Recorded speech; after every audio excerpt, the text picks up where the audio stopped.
Imagine you're walking out of a metro station in Washington, D.C. Right, the heart of the capital. Exactly. And behind you, glowing in the sun, is this gleaming, pristine marble monument dedicated to freedom. I mean, it's the capital of the so-called free world, right?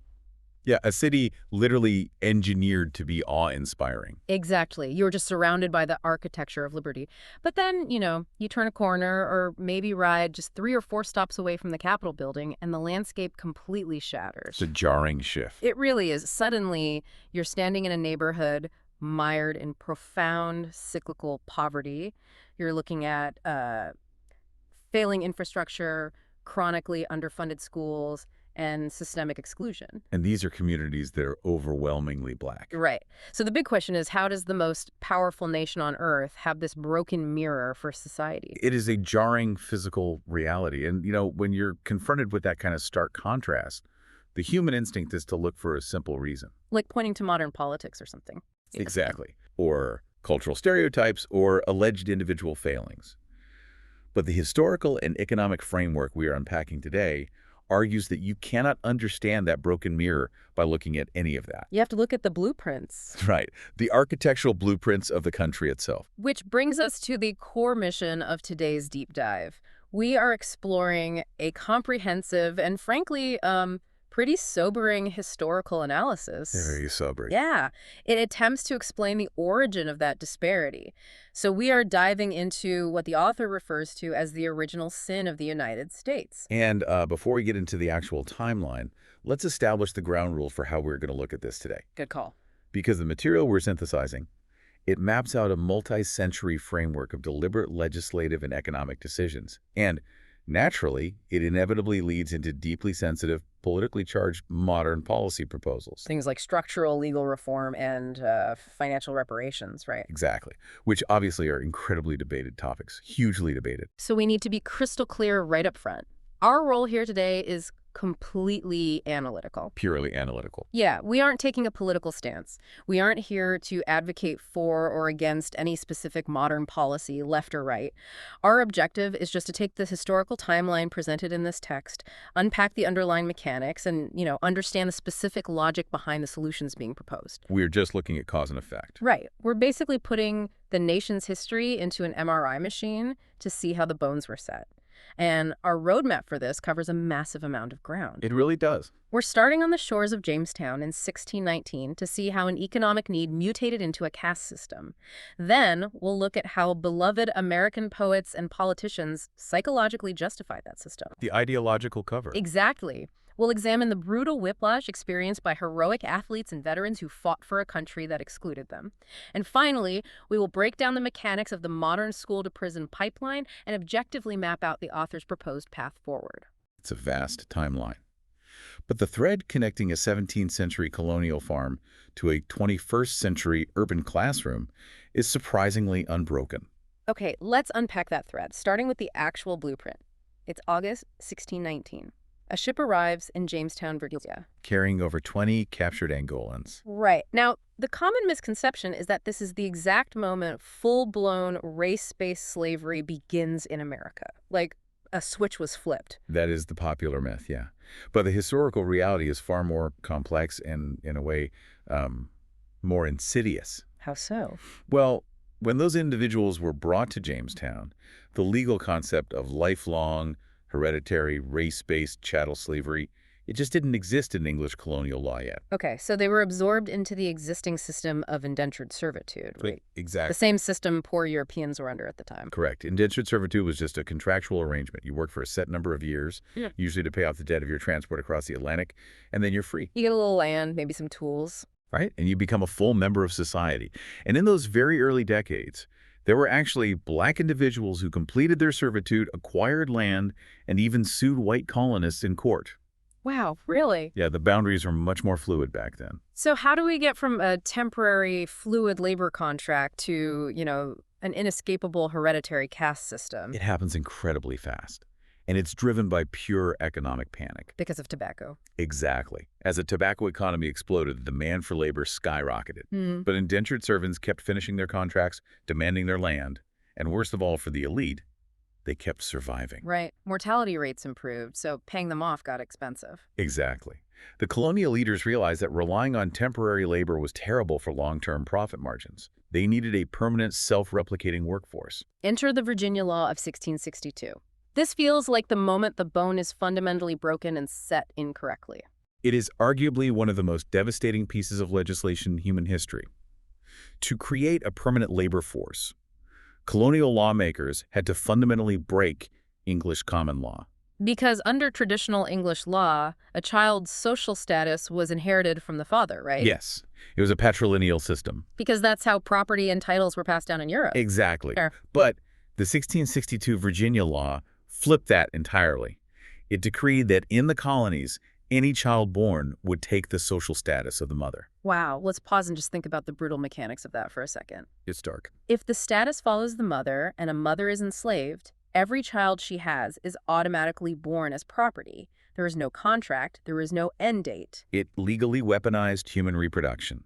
It ensured that the plantation owners didn't just own the person standing in front of them, they owned every generation that would ever descend from that person. It's mathematically guaranteeing a labor force forever. And a deeply sinister byproduct of this law was that it legally protected the rampant sexual violence committed by white male slaveholders. Because if they fathered a child, Right. If a white master fathered a child with an enslaved woman, that child was still legally his property, not his heir. so to maintain this newly invented permanent caste, you have to enforce it. And the historical analysis points to 3 pillars used to prop this up. Right. The first one makes total sense. Raw economic convenience. You need cheap labor to clear a continent, but you also need a way to easily identify who belongs in the permanent underclass. Which brings us to the second pillar, visible difference. Right. If you are trying to maintain a permanent slave class composed of English or Irish people, they can run away, blend into the next town, and just disappear. Because they look like everyone else. Exactly. But by restricting this permanent enslavement exclusively to people of African descent, skin color itself is transformed into a legal marker, It essentially becomes an inescapable uniform. a permanent brand. The visual difference makes the system infinitely easier to police. Okay, so you have the economic motive and the visual enfrancement mechanism. What's the third pillar? The third pillar is intellectual justification. You need to convince the rest of society and yourselves that what you are doing isn't monstrous. Ah, the psychological cover. Exactly. You see theologians suddenly contorting biblical scripture to claim that African people are cursed. Later on, you see the emergence of pseudoscience's phrenology, measuring skull sizes, inventing these absurd racial hierarchies to claim biological superiority. Wow. So they just made up the science to fit the business model. The crucial takeaway here is that the intense systemic racism didn't just organically bubble up from human prejudice. The prejudice was deliberately engineered to justify the economic exploitation. A deliberate political technology. And there is a specific historical event that perfectly illustrates how this technology was deployed, right? Bacon's Rebellion in 1676. Oh yeah, this is the stress test of early colonial society. I try to picture Bacon's Rebellion like a modern software company realizing they have a massive vulnerability in their code. I love that analogy. Right, because you have colonial Virginia, life is miserable for poor white laborers, and life is miserable for enslaved black laborers. And eventually they look around and realize, wait a minute, we are both starving, and that guy in the mansion is getting rich off both of us. They recognize their shared class interest. They realize they outnumber the elite by a massive margin. So they team up. Multiracial, working-class solidarity in 1676. They form an armed rebellion and literally burn Jamestown to the ground. They set the governor fleeing on a ship. For a brief moment, they basically overthrow the admins of the system. It was the ultimate nightmare for the wealthy planter class. They managed to eventually crush the rebellion using armed militia, but the elite learned a terrifying lesson. If poor white people and enslaved black people ever united again, the elite would lose everything. Exactly. So how do the admins patch the code to prevent this from ever happening again? They invent a bribe. Right. They introduce legal privileges specifically for the poor white population. They systematically built a legal wall between the two groups. Following Bacon's Rebellion, you see a flurry of new laws. It becomes illegal for black people to own any property or weapons. It becomes illegal for them to strike a white person, even in self-defense. Interracial marriages are aggressively criminalized. They give the poor white farmer a premium avatar. Exactly. You might still be poor, you might still be exploited by the rich planter, But the law guarantees that you will always possess a higher social status than your black neighbor. It's a psychological wage. Yeah. And it worked beautifully. It permanently fractured that class solidarity, ensuring that poor whites would align with the wealthy white elite based on race, rather than aligning with enslaved people based on shared economic hardship. That is incredibly dark. They basically invented modern racial division just to protect their profit margins. They really did. And this isn't just a quirky Virginia problem. Fast forward to 1787, and this exact division gets hardwired into the founding document of the entire country. The drafting of the U.S. Constitution. This is where the contradictions become truly monumental. I mean, you have a room full of brilliant men, heavily influenced by the Enlightenment, drafting a blueprint for a republic based on the idea of liberty. The Declaration of Independence had already stated all men are created equal. Right. But many of these same men are actively enslaving human beings. How does that contradiction make it into the final legal document? It was heavily negotiated. And the resulting compromises essentially embedded the protection of human property into the highest law of the land. There are three specific mechanisms that achieve this. Let's go through them. The most famous is the 3/5 clause. Right. Let's really dig into the math of that, because I think a lot of people just see it as an insulting label, but it's actually a massive shift of political power. Exactly. When deciding how many representatives each state would get in the new Congress, the southern states had a problem. Their free voting population was relatively small compared to the North, Okay. but they held hundreds of thousands of enslaved people. So the South demanded that their enslaved population be counted to give the southern states more political power. But the North pushes back, essentially saying, you don't treat them as citizens, you treat them as property. You don't let them vote. You can't use them to get more votes for yourselves. The compromise they reached was that for every 5 enslaved individuals, 3 would be counted for the purpose of representation. Just to boost the numbers. Exactly. And to be incredibly clear, this did not give enslaved people 3/5 of a vote or 3/5 of their humanity. It gave them 0 rights. Right. All it did was artificially inflate the political power of the southern white elite, allowing them to dominate the presidency and the Supreme Court for the next 70 years. So the system is rigged from day one to give disproportionate power to the people upholding the caste system. Yes. What were the other 2 mechanisms? The Fugitive Slave Clause. Yeah. This was a mandate that forced free states to participate in the machinery of slavery. If an enslaved person miraculously escaped to the North, Northern authorities were constitutionally obligated to capture them and return them to bondage. It meant you could not wash your hands of the system, even if your state had banned it. You are legally mandated to be a bounty hunter for the South. Then finally, the Constitution explicitly forbade the federal government from banning the international slave trade for another 20 years, delaying any action until at least 1808. They just kick the can down the road. They hardwired the protection of extreme exploitation into the operating system of the new nation, hoping the problem would somehow solve itself. Which, of course, it doesn't. It only gets more entrenched. And as we move into the 19th century, the economic reliance on slavery explodes, especially with the invention of the cotton gin. It becomes an industrial powerhouse. But when you have a system this brutal, operating in a country that constantly claims to be a beacon of liberty, the psychological cognitive dissonance must be deafening. You need ideologues. You need brilliant, articulate people to polish the chains, to make the horrific seem natural, even benevolent. Which brings us to John C. Calhoun. Calhoun is a towering figure in 19th century American politics. He was a senator from South Carolina, Secretary of State, Vice A President, heavy hitter. a very heavy hitter. And he is responsible for a massive rhetorical pivot in how the South defended itself. Because before Calhoun, you had the founding generation, guys like Jefferson, who essentially viewed slavery as a necessary evil. Right. Like they'd say, we have a wolf by the ear, we don't know how to let it go safely, but it's unfortunate. Right. It was framed as a tragic historical inheritance. But in 1837, Calhoun takes the floor of the Senate and completely changes the paradigm. He publicly declares that slavery is not an evil at all. He calls it a positive good. He calls it a positive good. How do you even attempt to logically structure an argument that owning people is a good thing? Calhoun built a highly sophisticated, deeply racist philosophical framework. He argued that throughout all of human history, every advanced civilization has relied on a superior class extracting the labor of an inferior class. Just claiming it's the natural order of things. Exactly. He claimed that the northern system, where factory owners exploited poor immigrant wage laborers, was actually colder and more brutal. Because the factory owner can just fire a sick worker and let them starve in the street. Precisely. Calhoun argued that the southern plantation was a beautiful, paternalistic community. Oh, wow. Because the enslaved black population was, in his manufactured view, childlike and biologically inferior, they were uniquely unsuited for freedom. Therefore, the white master was actually providing them with a profound service by organizing their labor, feeding them, and giving them purpose. It is the ultimate gaslighting. You take systemic torture, forced labor, and family separation, and you wrap it up in a bow and call it paternal charity. And Calhoun wasn't just a philosopher, he was a master legislator. Yeah. To protect this positive good, he engineered the doctrine of nullification. Which is what?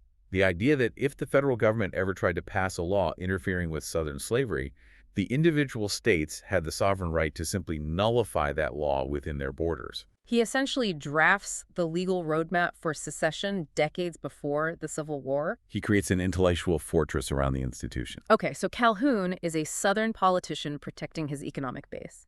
That makes a dark kind of logical sense. But the analysis introduces another 19th century figure whose inclusion is much more jarring. Walt Whitman. The bard of American democracy. Exactly.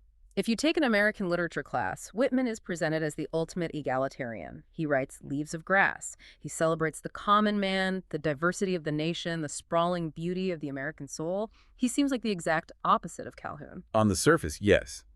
But the historical framework here demands we look at the private writings and journalistic work of these revered figures, not just their poetry. And what do those reveal? Whitman's prose reveals a deeply exclusionary worldview. He harbored intense racial prejudices. He did not believe that black people were the intellectual or social equals of white people. Really? Yeah, and he openly doubted whether they could ever be integrated as full citizens in his beautiful democratic vision. But wait, let me make sure I understand this. The historical record shows that Whitman was actively opposed to the expansion of slavery into the new Western territories. Right. How does that square with his prejudice? If he's against slavery expanding, isn't that a progressive stance? This is a vital nuance to grasp about 19th century politics. Opposing the spread of slavery did not necessarily mean you cared about the human rights of enslaved people. Oh. Whitman was part of a political ideology known as the Free Soil movement. Their primary concern was the economic dignity of the white working man. Ah, I see where this is going. Whitman looked at the new Western territories, places like Kansas and Nebraska, and wanted them to be a utopia for the independent white farmer. If massive Southern plantations moved into those territories, bringing thousands of enslaved laborers, the poor white farmer couldn't compete economically. Because you can't compete against free labor. Exactly. So his opposition to slavery wasn't about liberating black people. It was about keeping black people entirely out of the West so white laborers wouldn't have to deal with the economic competition. Exactly. When Whitman wrote his soaring poems, using the word we the people, the great American we, that pronoun was entirely white. His vision of democracy was a democracy explicitly reserved for people of European descent. That makes the poetry almost sinister in retrospect. It changes how you read it, for sure. And the broader analytical point here is fascinating. The framework suggests that this specific type of racism, the Whitman type, wrapped in progressive, egalitarian, beautiful language, is uniquely dangerous. Because it creates a profound illusion. It allows the society to look in the mirror and see a beacon of liberty, all while completely ignoring the structural exclusion operating in the background. It's the ultimate comfortable lie. Okay, so this pressure cooker of contradictions eventually explodes into the Civil War. Right. The system of chattel slavery is destroyed through unimaginable bloodshed. The 13th Amendment is ratified. 4 million enslaved people are emancipated. We enter the period known as Reconstruction, and there is a brief, shimmering moment where it looks like the country is actually going to reset the broken bones properly. It is the most consequential crossroads in American history, and the focal point of this moment is an order given in 1865, General William Tecumseh Sherman's Special Field Order No. 15. 40 acres and a mule. We've all heard the phrase, but the sheer economic mechanics of it are usually glossed over. Sherman commanded that hundreds of thousands of acres of confiscated Confederate land along the Atlantic coast be redistributed directly to newly freed black families in plots of 40 acres. So actual land ownership. Yes, and for a brief window, thousands of families moved onto this land, began farming, and began building independent communities. Let's really drill down on why this is so critical. If you think about how capitalism actually works, you cannot participate without initial capital. You need a starting asset. Right. If we are playing Monopoly and I start with $0, no property, and I have to skip my first turn, I can be the hardest working player in the world and I will mathematically lose. 40 acres wasn't a charity handout. It was the absolute mathematical prerequisite for entering a capitalist economy as a free agent. It was the seed required to grow generational wealth.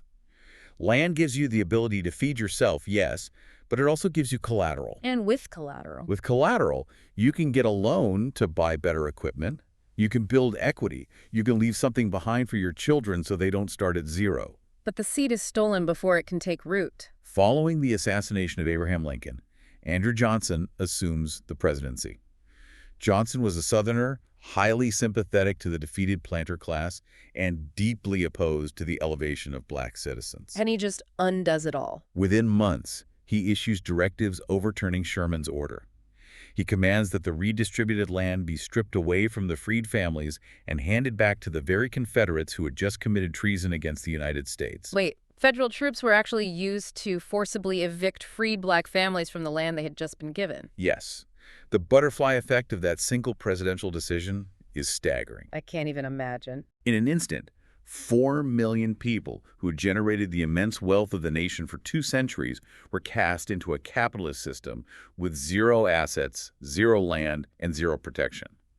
It guaranteed that they would remain economically dependent on their former masters. And the former masters wasted absolutely no time reestablishing control. Almost immediately, Southern states started passing what were called the Black Codes. Since they could no longer legally own human beings, they needed a new mechanism to force them back into the fields. The Black Codes were hyper-targeted laws designed to criminalize everyday black life. The vagrancy laws are the perfect example of that. Exactly. If you were a black man in the South and you couldn't prove you had employment, which was nearly impossible because white employers colluded to drive down wages or refuse fair contracts, you could be arrested for vagrancy. Essentially, it became a crime to simply exist without a white boss. Right. And this leads us to the dark magic trick of the 13th Amendment. Because the amendment didn't just say slavery is abolished, it had a loophole. Oh, the phrasing. Neither slavery nor involuntary servitude, except as a punishment for crime whereof the party shall have been duly convicted, shall exist within the United States. Except as a punishment for a crime. Those 8 words. Those 8 words allowed the entire economic engine of the South to reboot itself under a new name. Through the Black Codes, thousands of black men were arrested for trivial offenses, loitering, speaking loudly, walking beside a railroad track. Once convicted, they were legally property of the state. And what does the state do with all these new prisoners? They lease them out.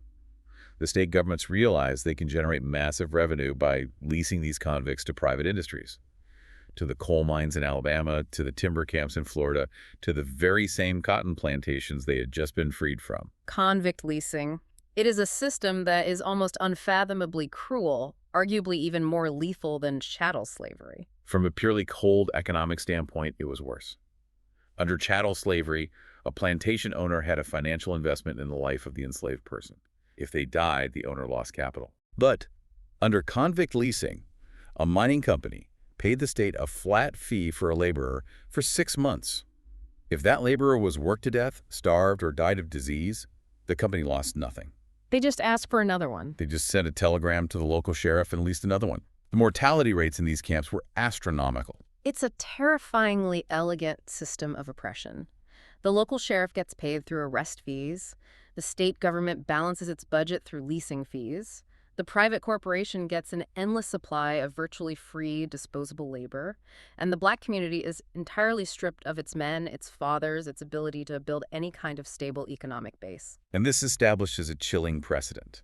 It proves that the American legal and criminal justice systems can be fully weaponized to solve an economic labor problem while simultaneously crushing a specific demographic. So entering the 20th century, we see the legal architecture shift again. When the brutal excesses of convict leasing become a bit too glaring, the system formalizes the boundaries in every other aspect of daily life.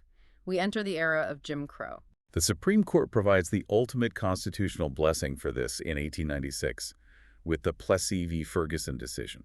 The invention of the legal fiction, separate but equal. It codified a rigid apartheid state that would last for nearly 70 years. Everything was segregated. Train cars, waiting rooms, water fountains, public parks, hospitals, even blood banks. But the analysis points out that the true heart of this apartheid, the place where the most damage was done, was the education system. Because that is where the future is mapped out.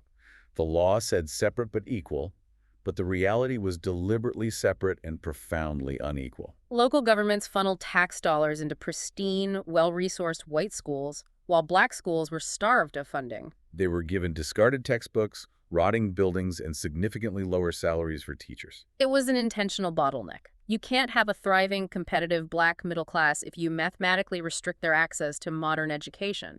You are cooking future poverty directly into those classrooms. And to really grasp the bizarre, schizophrenic nature of America during this era, the historical framework highlights a profoundly illustrative story, the saga of Jesse Owens. This is one of those moments that really forces you to confront the American double standard. It really does.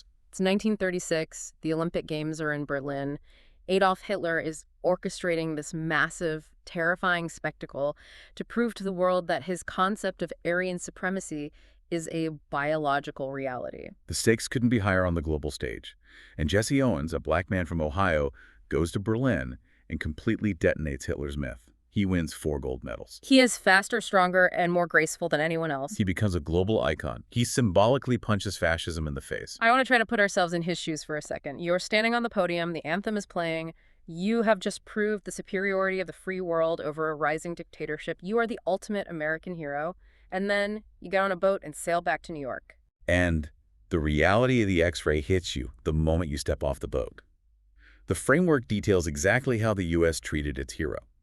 To attend a reception held in his own honor at the Waldorf Astoria Hotel, Owens was forced to use the freight elevator because black people were not allowed in the main lobby. The man who just humiliated Hitler is riding with the garbage bags. President Franklin D. Roosevelt never invited him to the White House.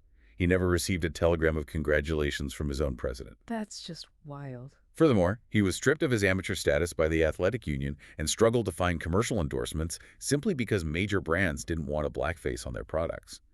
He ended up racing against horses at local carnivals just to feed his family. It's just staggering. How does the nation reconcile that? Exporting this glittering narrative of liberty and human rights to the rest of the world, while actively maintaining a brutal apartheid state for its own champions at home. It wasn't just athletes who faced this whiplash. It was the military itself. Fast forward just a few years to World War II.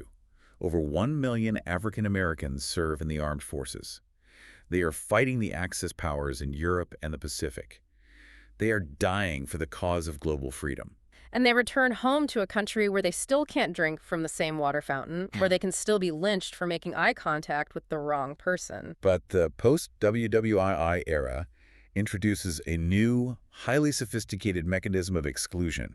We move from overt, violent Jim Crow laws to quiet, bureaucratic financial apartheid. The GI Bill. On paper, the Servicemen's Readjustment Act of 1944, the GI Bill, is one of the most successful pieces of social legislation in human history. It was designed to prevent a post-war depression by providing returning veterans with massive benefits. Paid college tuition, low-cost mortgages to buy homes, and low-interest loans to start businesses. It is the literal engine that built the modern American middle class. It built the suburbs. It created a generation of college-educated professionals. But there was a catch engineered directly into how the bill was administered. To get the bill passed, Northern lawmakers had to compromise with powerful Southern segregationist senators. The compromise was that while the funds were federal, the administration of those funds would be entirely local. Meaning the federal government writes the check, but the local bank manager decides if you get to cash it. Precisely. And at the local level, white administrators and white-run institutions systematically blocked black veterans from accessing their benefits. How did that work in practice? If a black veteran wanted to use his tuition benefit, white universities simply refused to admit him. He was redirected to underfunded, segregated black colleges that were completely overwhelmed and lacked the capacity to take on millions of new students. But the most devastating aspect is the housing market, the mortgages. The GI Bill offered government-backed mortgages, meaning the banks took no risk. But when black veterans applied, the banks said no. And this wasn't just individual prejudice. It was federal policy, a system known as redlining. Let's talk about redlining, because this is where the modern wealth gap is mathematically cemented. The government actually created physical maps of cities, right? Yes. A federal agency called the Homeowners Loan Corporation literally color-coded neighborhoods in hundreds of American cities to indicate the level of financial risk for mortgage lenders. Green meant safe, blue was good, yellow was declining, and red. Red was hazardous. And the determining factor for a red neighborhood was entirely racial. The government's own manuals explicitly stated that the presence of even a single black family or the threat of infiltration by inharmonious racial groups was enough to downgrade a neighborhood to red. Meaning, if you lived in a redlined area, or if you were a black family trying to buy in a green area, no bank would give you a mortgage, regardless of your credit score, your stable job, or your veteran status. You were locked out of the primary mechanism for wealth creation in the United States: home ownership. Millions of white veterans were given cheap, government-subsidized credit. They bought homes in the booming new suburbs like Levittown. Over the next few decades, those homes skyrocketed in value. That equity allowed them to send their kids to college without debt, to start businesses, to leave inheritances. Exactly. Going back to our board game analogy, turn one. White families are handed property and low-interest loans. They build hotels on Boardwalk. Meanwhile, black families, including the veterans who fought for the country, are paying exorbitant rents in inner-city apartments, building zero equity. They aren't allowed to roll the dice until turn 50. And by turn 50, the prices have multiplied, and the game is effectively over. The analytical framework is very clear here. The massive racial wealth gap we see today is not an accident. Yeah. It is not due to a lack of financial literacy or a poor work ethic. It was engineered. The white middle class was actively constructed, subsidized, and engineered by massive government intervention, while the black middle class was deliberately mathematically excluded from that exact same intervention. Okay, that covers the highly visible, legally documented financial blocks. But the analysis then shifts into something much more subtle, but arguably just as powerful today. It talks about invisible chains, the modern mechanisms of exclusion that don't require racist laws on the books. The concept of social capital. The framework argues that the American dream requires three components: a living wage, property ownership, and a network. Social capital is the invisible web. It's the country clubs, the elite alumni associations, the boardrooms, the informal weekend golf games where the actual deals are made. It's the nepotism, both conscious and unconscious. It's a white executive giving an internship to the son of his college roommate. It's knowing someone who knows someone. Because of the centuries of exclusion we just outlined, black Americans were systematically locked out of these networks. I want to push back on this just a little to really test the framework. I understand that missing out on a golf game or not getting an introduction to a CEO is unfair. But is it really driving systemic crushing poverty? Drawing a straight line between a country club invite and cyclical neighborhood poverty seems like a bit of a leap. It's a crucial question, and the connection is actually deeply structural. It's not about the golf game itself. It's about what that network represents during a crisis. Social capital acts as a societal shock absorber. A shock absorber. How so? Imagine two young men, one white and one black, who both start small businesses. The economy takes a sudden downturn. The white business owner, plugged into a robust social network, can make a phone call to a family friend who sits on the board of a local bank and secure a quiet bridge loan to survive the year. Right. The black business owner, lacking that specific access to capital networks, goes bankrupt. Or think about the justice system. Two teenagers get caught with a small amount of drugs. The kid with social capital has parents who call a well-connected lawyer friend, and the charge is quietly reduced to community service. Exactly. The kid without it gets a public defender, a felony conviction, and his economic future is instantly destroyed. When you combine zero inherited financial wealth from the legacy of redlining with zero inherited social capital, you have no safety net. A minor mistake or a stroke of bad luck doesn't just set you back. It becomes a catastrophic generational failure. And speaking of catastrophic systemic failures, the framework pivots from those invisible social networks to a very physical, very visible pipeline operating today: the education and justice systems. To understand this, we have to look at the aftermath of Brown v. Board of Education. 1954, the Supreme Court strikes down Plessy v. Ferguson. They declare that legally segregated schools are inherently unequal and unconstitutional. It ends de jure segregation by law. But the analysis points out a devastating reality. The physical geography of American cities had already been rigidly segregated by the redlining maps. White families had fled to the suburbs, black families had been contained in the inner cities. And because public schools in the U.S. are primarily funded by local property taxes, You end up with de facto segregation, in fact. If you tie school funding to property values, and the government has actively depressed the property values of black neighborhoods through redlining, you guarantee that schools in those neighborhoods will be starved of resources. So even though the law says schools must be integrated, the economic geography ensures they remain separate and unequal. Black schools today still frequently face massive funding gaps, crumbling infrastructure, and a lack of advanced placement courses compared to schools just a few miles away in wealthier, wider zip codes. But the framework goes deeper than just funding. It highlights a deeply racialized shift in how discipline is handled in these schools. This is what researchers call the school-to-prison pipeline. This is where it gets incredibly grim. The analysis shows that typical adolescent behavior, talking back to a teacher, getting into a scuffle in the hallway, is criminalized. In a well-resourced suburban school, a teenager acting out is sent to the principal's office, maybe sees a school psychologist, gets detention. It's treated as a behavioral issue. Right. In a chronically underfunded urban school, characterized by zero-tolerance policies and the presence of armed police officers in the hallways, that exact same behavior is treated as a criminal offense. A teenager gets slammed against a locker, put in handcuffs, fingerprinted, and entered into the juvenile justice system for being a teenager. It fundamentally alters the trajectory of their life. The school, which is meant to be the ultimate engine of social mobility and protection, is transformed into the antechamber of the penal system. Which brings us right to the massive, sprawling reality of the modern prison system. The analysis links this pipeline directly to the era of mass incarceration, which really kicked into high gear in the 1970s and 80s with the war on drugs. The framework frames the war on drugs not as a genuine public health initiative, but as the modern iteration of historical racial control. It points to the specific architecture of the sentencing laws. The classic example is the legal disparity between crack cocaine and powder cocaine. Pharmacologically, they are essentially the exact same drug. But powder cocaine was expensive and predominantly used by wealthier white professionals in the suburbs. Crack cocaine was cheaper and statistically more prevalent in poorer urban black communities. And the laws targeted that, right? The laws passed during this era dictated that possessing 5 grams of crack cocaine triggered an automatic mandatory minimum 5-year federal prison sentence. To get that exact same 5-year sentence for powder cocaine, you had to possess 500 grams. Oh, 100-to-1 sentencing disparity. It's mathematically targeting a specific demographic. And the result was catastrophic.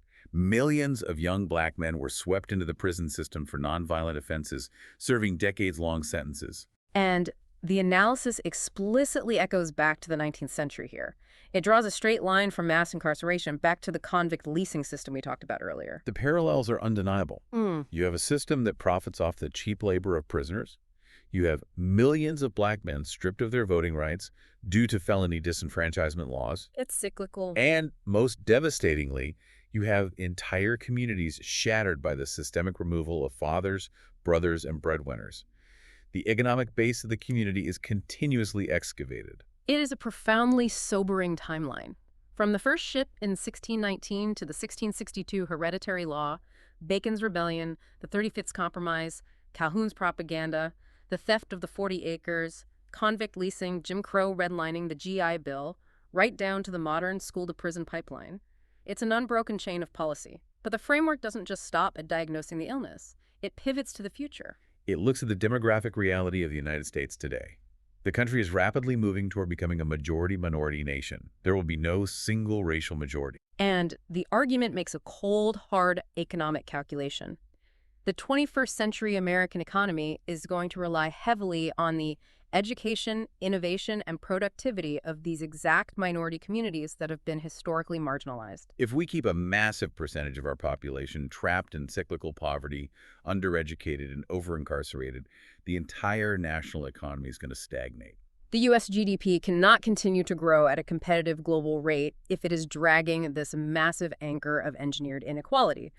Fixing this is framed not just as a moral imperative, but as an absolute economic necessity for the survival of the American superpower. Exactly. So how does the framework propose we fix it? This is where we get into the author's specific roadmap for the future. And again, as we established at the top of the show, we are looking at these proposed policies analytically, tracing how the author links them directly back to the historical wounds we just spent an hour discussing. The foundational premise of these solutions is that simply declaring we are all equal now is structurally insufficient.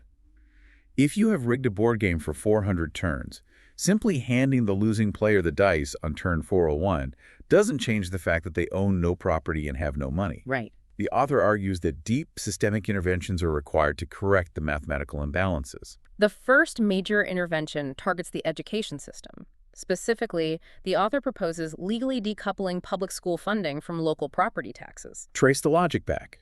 If local property taxes fund schools and property values were artificially federally suppressed in black neighborhoods through decades of redlining, then the current funding model is just a mechanism for laundering past racism into present inequality. So you have to sever that link. Decoupling the funding, perhaps moving to a statewide equalized model, is the proposed mechanism to break that specific historical loop.